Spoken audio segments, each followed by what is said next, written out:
আজ গুম নিয়ে কথা বলবো।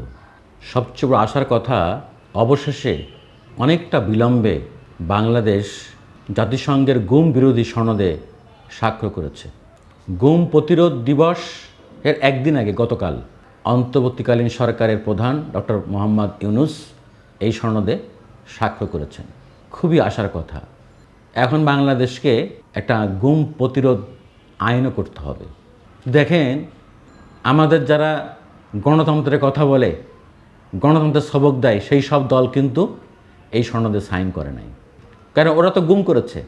আজকে দৈনিক সমকাল এর উপর একটি চমৎকার আর্টিকেল তারা করেছে, একটা ভালো রিপোর্ট তারা ছেপেছে। আমি এই রিপোর্টটা শিরোনামটা পড়ি।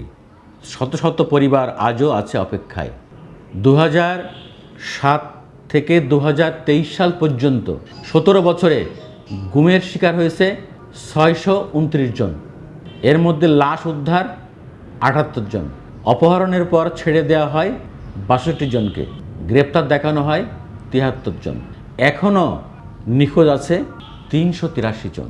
ভাবা যায়, 383 জন এখনও নিখোঁজ, প্রায় 400। এই পরিবারগুলোর মানসিক অবস্থা চিন্তা করে দেখেন। যাদের পরিবারের অভিভাবক, সন্তান, বাবা অপহরণ হয়েছে, আমরা ধরে নিচ্ছি যে এরা আয়নাঘরে আছে, তাহলে এরা কি বিভৎস জীবনের মধ্যে আছে। আর যদি এদেরকে মেরে ফেলা হয়, তাহলে এটা কোন রাষ্ট্র? এটা রাষ্ট্র তার নাগরিককে বিনা বিচারে মেরে ফেলতেছে, তাকে গুম করে ফেলতেছে। আমরা এমন একটা ভয়াবহ সময়ের মধ্য দিয়ে আমরা চলে এসেছি। এখন না হয় এই ছাত্র জনতার রক্তাক্ত বিপ্লবের মধ্য দিয়ে এই মাত্র কটা দিন আমরা শ্বাস নিতে শুরু করেছি, শান্তির শ্বাস। তার আগে যে কোনো মুহূর্তে যে কোনো ব্যক্তির গুম হয়ে যাওয়ার আশঙ্কা ছিল।